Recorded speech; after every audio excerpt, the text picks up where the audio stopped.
So it was good to know about your application to Harvard University for a postdoctoral training. Please let us know how was your professional life at Harvard University. Okay, so thank you again. So when I went to Harvard, I was very excited because I want to see why Harvard is Harvard and why it is so famous. So there I saw that people are like very interactive. They had a lot of discussion, and then more than they work, more they have like more discussion rather than more work there. That's what I have learned there. So actually, I found out that they go every month in a national and international workshop and symposium and conference, and then other than that, in every week we used to have two lectures, two seminars actually, departmental seminar at Jocelyn Diabetes Center. So I was in Jocelyn Diabetes Center. So there we used to have two departmental seminars, and those also from very renowned and very experienced national and international speakers. And the culture was like, in those lectures, everybody from the whole Jocelyn, everybody used to participate there, and everybody used to ask questions there. So they used to keep like 30 minutes to 45 minutes talk, and then after that 1 hour discussion. It was so long, and people used to like they used to ask like a lot of questions, and it used to be very interactive. And that's what I have learned, that they believe like sharing and learning in a very open way. They used to share their knowledge very openly, and they used to learn from others very openly. So basically it was very the science there was always based on discussion. Every time they were discussing and learning and participating in meetings and symposium and workshops, and they used to do all that with their day-to-day research work. Obviously, we need, as a postdoctoral fellow, I need to perform the experiments. I cannot just go into discussion. But discussion was one of the major part, or I'll say participating in conference and symposiums and seminars was one of the essential part of the postdoctoral research training there. And equally, my mentor also used to visit every time, like in some conference, national and international conference and symposium, and he used to give like talk almost every week somewhere, and somewhere or the other places. So that's what I found, that the life was very active there as a researcher.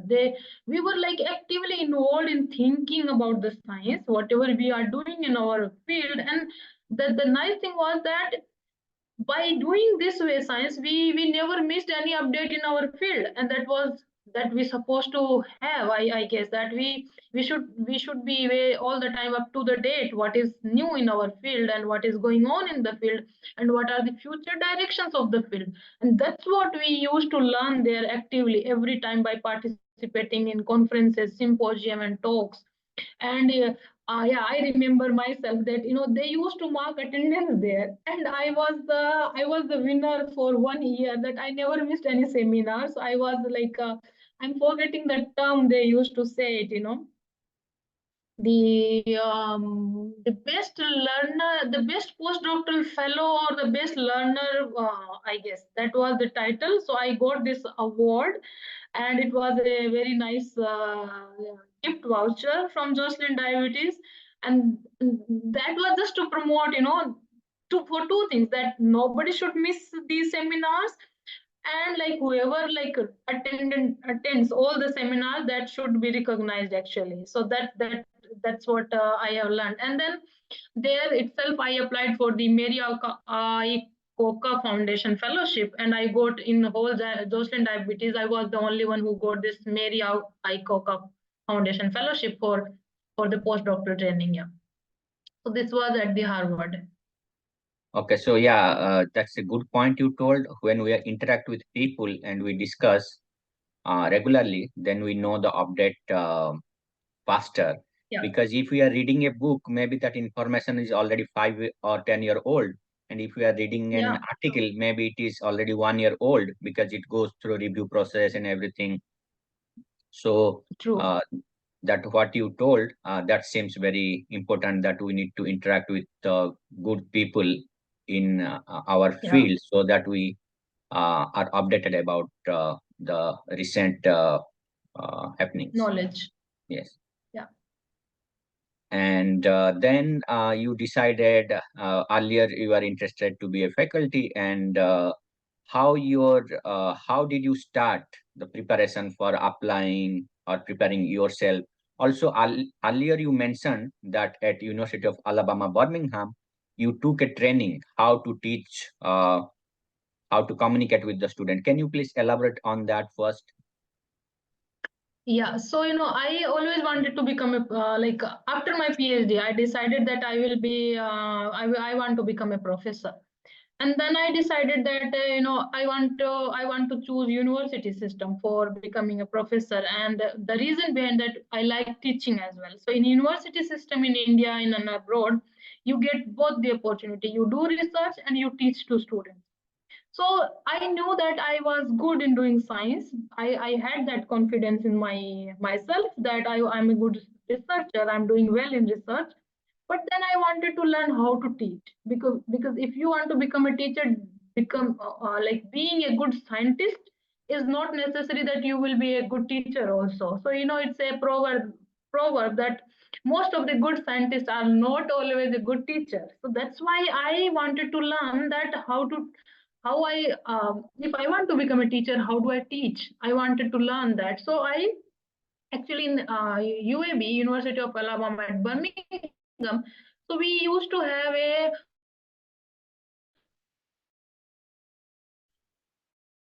postdoctoral development program, postdoctoral development program, PDD. There were many activities. So one of the activity was their SURTLE. So it's like Center for Learning and Teaching, and doing research and teaching. Actually, teaching also as a research they practice there. So then I enrolled myself in the SURTLE program, and I found that this SURTLE is very famous and very active, and only 50 universities in US, they are what to say, they were giving this training through the SURTLE. So they were preparing teachers through the SURTLE program. So it's CIRTL, SURTLE. So then I applied, I enrolled myself, and I'm very grateful that UAB paid my whole fees. As a postdoctoral fellow, I did not pay anything for getting that SURTLE training. So in SURTLE, we had three levels: SURTLE Associate, SURTLE Practitioner, and then SURTLE Scholar. So as a SURTLE, I got two certificates, level 2 certificate, which was SURTLE Associate certificate. So during that training, actually, it was mostly online, and because it at that time I was at that time it was COVID, so all most of the things happened online for me. Though there were offline things supposed to be there, but they did not happen. So in those courses, I learned like what is the teaching psychology, what is the active learning, what is like teaching methodologies, how do we update ourselves in teaching methodology, what is teaching philosophy, how do we prepare our students because they are future generations, and how do we understand their problems. There are so many biases exist in their mind and in our mind, and how do we acknowledge the diversity among the students, and those all those things which were like particularly related to teaching, to improve the teaching, that I learned through certain. So it was very nice program. Even how do you prepare your lectures, how do you design your lecture, that also they taught me.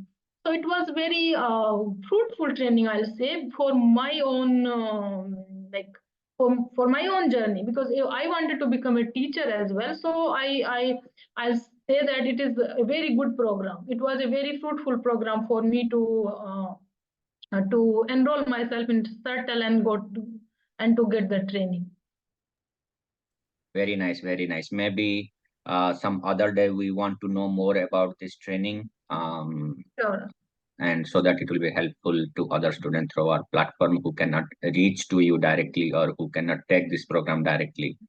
Yeah, yeah. But now, uh, then how did you, once you were at Harvard University and you were looking to be a faculty member in In India. India, how did you start? So basically, at that time, it was not in my mind because I was doing good in Harvard and I was happy. I'm telling honestly everything here that I was happy at that time doing good in Harvard. But I wanted to come to India. I thought that I'll go India after 2 to 3 years. I want to come do this postdoc for 2 to 3 years and I will publish good publications and then I'll go back to India. So I always wanted to come back India. That was sure. When I went there, it was sure that I will be back to India. So then my seniors and my friends, they suggested me that if you want to go back to India, you start applying right now. So if you start applying now, after 2 to 3 years you will get the job. Like after 1 year they'll scrutinize your applications. Second year they'll take your interview. Third year they will give you the offer letter. So that was in my mind. This calculation was in my mind. So I started applying. And other than that, I also wanted to learn, the application procedure itself. Application procedure itself is a big procedure. Like there are many sections in application itself. And I thought that I learned how do I know how accurately I fill them. That also matters. So that's why there are many sections there, like your vision for the institute, your teaching psychology, your teaching philosophy, your research planning for next 5 years for the university or for the department. So there are many sections there in the application itself, and it's a long procedure, not a like we just fill our few things and then it's done. No, it's not like that. So there were like the research plan. What is your research plan for the university and for your career? So those were the things. So I started it that I should learn it actually, because it's not one day work. So I started applying. Now I'll say I acknowledge here definitely that I was lucky. The application at University of Allahabad was my first application. I applied and I got selected for the interview. Then the interview happened, and then I got this position. So in that sense, I'll say I was lucky enough. I did not thought about it that think about it that it will happen so fast. Within a month, everything was over. Starting my application and interview and then the job. Upward, they sent me the offer letter. It was so fast here in University of Allahabad. So that's why it happened so fast for me. So, what are the questions they asked during your interview? So when I got selected for the interview, then I contacted to my mentor, PhD mentor, and some of my friends who were already either applying or like who recently got a job at that time. So I asked my mentor that I got selected for the interview for Allahabad University, and what I supposed to prepare, because I never appeared in any interview in India for no job. So he said that two things you need to work on. First thing was the national education policy. So in 2020, the government of India like brought forward this national education policy. So that time it was new. So he said that you need to learn about national education policy. What are the merits of the national education policy, and they may ask you about the national education policy. So that was one suggestion. Other suggestion was that you look at the overall structure of the course in the department, because you are going in the university and you are supposed to teach. And for the students information, I must tell that assistant professor have the highest responsibility of teaching in the university. So assistant professors supposed to teach for 16 hours in a week. So basically, university hiring assistant professors for the like one of the major part is to complete the teaching. So that's why he said that you need to look what is the overall course structure in that particular department. So those were two suggestions he gave me. Then I talked to my friends as well. So then I asked one of my friend, and he gave me the same suggestion which my mentor gave, that you're supposed to look at the overall syllabus structure, what is covered under the big umbrella of zoology. So I was appearing for the interview in the zoology department. So he said that okay, need to look what you are covering under the big umbrella of zoology. So I went through the whole syllabus of the zoology, and then my friend suggested me that in zoology we teach and we read classification of animals, lower kingdom, lower level of animal to higher level of human beings. So we go through this subsequent classification. So he taught me, and I read myself as well, that how these animals are classified and what are the logic behind putting one particular animal in one phylum and another particular animal in another phylum. So that's what like I prepared. And then other than that, I also brushed up my knowledge about the cell biology and molecular biology and biostates and whatever the subjects were there. So I brushed up my knowledge, my basic knowledge for preparing the interview. So basically, because I was at Harvard and I was doing good in research, my interview panel, they were already knowing it, that I am good in molecular biology and in cell biology. So they did not ask me anything about cell biology and molecular biology. So basically, my first question was about the classification. So they said, like, what are the characteristic features of Porifera phylum? And what is the difference between Porifera and Annelida phylum? Like, why do you keep one animal in the Porifera phylum and then another animal in Annelida phylum? So these are like basic, very basic questions about the classification, basically taxonomy of the animal science, if I say in another words. So I answered them very correctly. I'll say that because I prepared it. I was knowing that this is my weak point classification. We need to, remember a few things, and then we need to connect the dots. We need to connect them in an evolutionary manner. That okay, lower to higher animal system, how they are classified. So that's why I answered them well. And then they came on the national education policy. They asked me the merits of the national education policy, and definitely I prepared about it. And then they asked me like some questions about teaching psychology, definitely. So one of the question I remember that they asked me like, okay, in new education policy, a student want to leave the program, they can leave and they can come back. So how will you motivate a student to stay in the program? So my answer was that, when I'll be teaching the particular course, I'll connect the student with day-to-day life and application of that particular subject in their day-to-day life. And other than that, I'll also teach the future possibilities, future jobs, future career applications of that particular subject. So they will not feel lost actually, and they will try to complete that particular course. So that was my answer for them. So it was like I'll say that I tried to answer most of the questions in a way that they were satisfied actually. That's what I can say. Very good. Then after you joined the university, then you have the responsibility to teach. Also, you have the responsibility to get the grant. So Yeah. how did you prepare for this to get grant, and what kind of grant you have received? Okay, so I obviously I did not bring any data with me, and so I decided to look for the what are the job opportunities, sorry, grant opportunities exist. So I looked for the funding agencies, and other than that, I talked again to my many mentors and many friends and many seniors who are like faculty here in India. That okay, what type of grant you are applying and how do we apply? So again, I went through the whole procedure of the application itself. That what they ask and what columns we supposed to fill. So I applied like at least 4 grants, and out of them I got one grant from SERB. There are many funding agencies, like for example, DST SERB, which is Science Engineering Technology Board, and then DBT, Department of Biotechnology, then ICMR, Indian Medical Council for Research. So there are different types of grant for biologists actually. So I applied for at least 2 to 3, and also they do have this scheme. They have startup grants for newly recruited faculty. Though I applied for that startup grant, but I did not get it.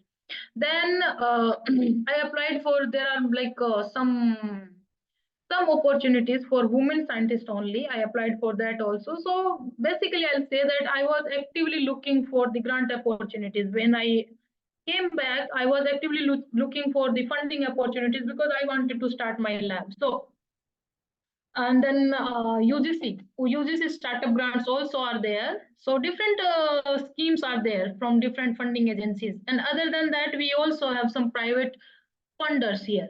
So I also applied for one private funding from one private foundation, though I did not get it that also.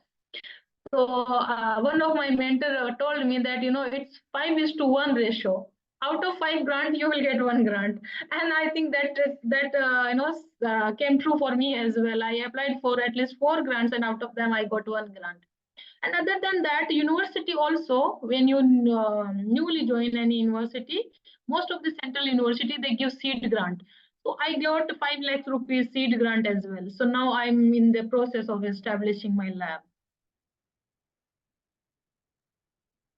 Very nice. So, in the USA, when a faculty is applying a job for a grant, so they have to give some preliminary data along with their grant application. So, is it the same for you? Did you have to give any data? You told that you did not have any data when you went back. Yeah, How did you yeah. proceed? So I'll tell you. So in the preliminary data, we have also one option, proof of concept actually. So my work was on M6A methylation, and I have generated some computational data, not like wet lab data. So I gave them the proof of concept on by putting that computational that data that look, this is the possibility of like my hypothesis will work out actually. So overall, we need to tell them that this hypothesis will work, right? We need to build their confidence in our idea. So that's the overall theme actually. So I gave them this computational data as a preliminary work. Very good, very good. Like in US, there are many professional organizations like American Heart Association. They give the grant, postdoctoral grant, and as well as for the early faculty. Is there any kind of such professional um organization available in India which Yeah, give yeah. So grants? those funding agencies, yeah, those funding agencies are professional organization basically. For example, SERV, DST SERV. This is under Department of Science and Technology in India, Government of India. So the DST SERV is one of the funding agency. Then DBT itself has many schemes. Department of Biotechnology is another department in the ministry, and then ICMR and the CSIR itself, UGC itself. So these are all they have different funding opportunities, and there are some names I'm forgetting right now for the social science faculties as well. Yes, that we understood. But what we meant Yeah. is those are government grant agencies, but like American Heart Association, that's a private agency. So, like that, is there any private Oh yes. professional So there organization? are yeah. So there are private organizations. I have limited knowledge. One of the organization I know that is Sri PVF Foundation. So they fund for the to the biological science researchers. So I applied myself for that grant. So I know. I mean there are many private funding opportunities available. Yeah. Okay, then after you have joined and you have started the lab for almost 1 year, and how you are planning, because you have to first set up the lab and Yeah. then True. proceed from there. So once you receive your grant, then you will buy the instruments and start working, and you'll have your master degree student and PhD student. Yes, So student. how Yes. many students you plan to hire, and so, and whenever you are hiring someone, some students, so are you going to pay from your grant, or are you they are getting with their scholarship to fund their um, like Yeah. monthly expenses? Yeah, got your question. Yeah. So I'm planning to take, like, we need to give in the department the requisition for the PhD students. So I gave the requisition for 2 PhD students in my lab. So the in central universities in India, if you don't have any fellowship, then the university will pay you around 10,000 rupees. So that's like so that you can cover your minimal expense in any city in 10,000. So if you stay in the hostel, university do give hostel most of the research scholars basically, to most of the PhD students basically. So if you stay in the hostel, then you don't have to pay room rent, and then in within 10,000 you can manage your food, etc. So this minimum university pays if student doesn't have any GRF or any ICMR fellowship. And the other thing is that student has to bring their own fellowship. So as a mentor, I will not have their responsibility for bearing their financial expenses. So basically, I'm relieved from that responsibility, I'll say. Very good, very good. So, is there any suggestion that you want to give to the student who want to be faculty? Yes. Though if they see this interview, they should be knowing many facts. But if Yeah. anything missed, can you please let us know? Yeah, sure. So I'll come on the APA score. I'm sorry that I'm forgetting the full form of the APA score right now. So basically, when you are hired in any university, they invite you for the interview based on your APA score. And in the APA score, we have different sections. So one section is your academic marks. So like they start counting from at least from your BSc, and in some universities they do count from the 10th standard. So one of the suggestion for the student is that you have to be good in your academics. You have to show that you have good marks. So based on your percentage in your BSc and in your MSc, a parallel percentage will be calculated in the APA score. For example, I had 85% in my BSc, and out of 20 marks I got 17 marks. In my MSc, I had 68% approximately. So out of 20, I got 13 marks.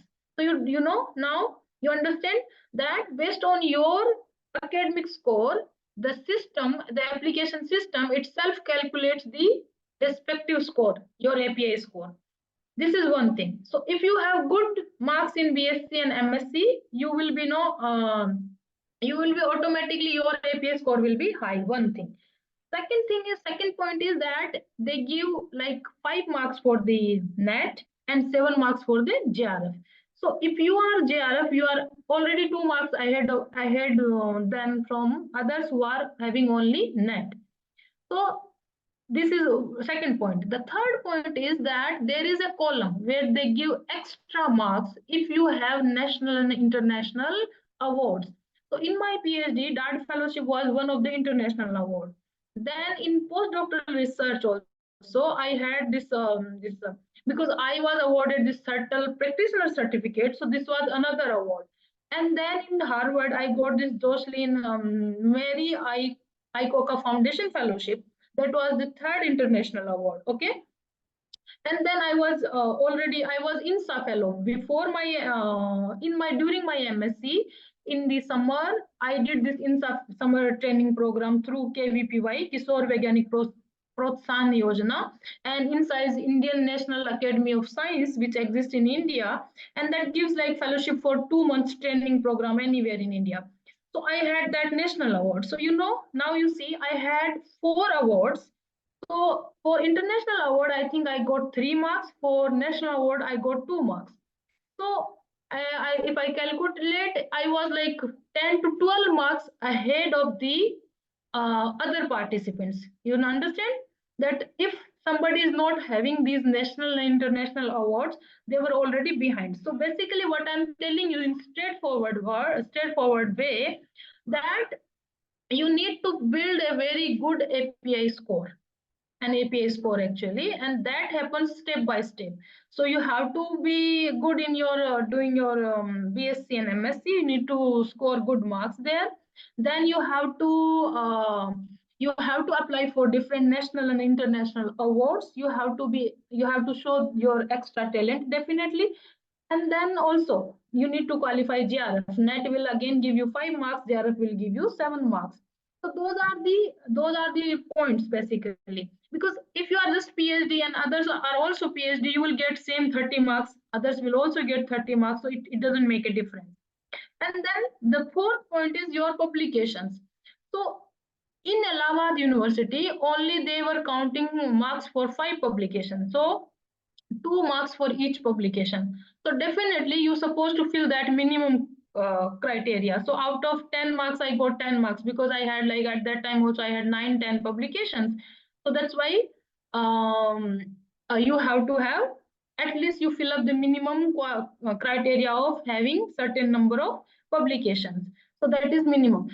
Here you don't make a difference if you have 5 publications and others are also having 5 publications, you are not making a difference. So where you are making difference, you are making difference in having national and international awards, as well as having good score in your BSc and MSc. So that's what my suggestion is, that you start preparing in your mind actively that you want to become a professor, and those are the minimum things which you should keep ready, which you should know, you should excel in all those things. That's what I will suggest, that you excel in your BSc, in your MSc, and then you excel, you qualify GRF, and then you have certain national and international fellowships. So keep trying for them and actively think about them. That's what my suggestion is. Also, we have talked to some of the candidates who are applying for faculty position, and some of them complain about nepotism. They tell that Yeah. there is a bias and they may not get, or maybe that if they did not get, then they tell maybe there was nepotism. So, what is your suggestion to the candidates who are preparing for the faculty position in this regard? Okay, so I'll quickly answer it. So basically, I'm not denying that there is no nepotism. Okay, first thing. Second thing is that though I'm not denying, but I believe that if you are excellent in your CV, then nobody will deny you. That's what I believed always. I believed that there will be no job scarcity for me, and it happened. And also, my mentor, he always told me that I can give you a recommendation, but I will never give a call for you. So I was already prepared in my mind that I have to be excellent in whatever I want to do, so that people hire me, and that's what happened. I'm not praising about myself here. I'm telling you the truth that when I was in the interview, I like satisfactorily answered their all the questions, and that was the reason. I was not knowing a single person in University of Allahabad, not a single person who was the HOD, who was the vice chancellor. I was not knowing a single person there. And when I came here, my selection was completely like pure selection. There was no biasness at that time. No, I did not pay any bribe, I did not have had any connection, and I was hired. So I believe that in every system you have 10%, at least 10% honest people. That's why the system is working, and you have to be one of them. You have to show that you are one of the 10% people who are excellent and who can run the system. That's what you have to show, and that's how you navigate this nepotism if you don't have any other options. And yeah, I did that only. I mean, it did not become a problem for me. I just got the job. Thank you very much. We learned a lot of things from you, and we wish good luck to you. And also, we want you to come back for a future discussion like this, so that other students they will be learning so many things from our discussion. And thank you, and have a Okay. great rest of your day. Thank you so much. I also am very grateful to the organizer of the Sarla Academy, and I'm very thankful that you gave me this opportunity. And I also learned a lot from your questions. And also, I hope that in future we will learn from each other, and that's what we should excel in our domains by learning from each other. Thank you. You are welcome. Yeah.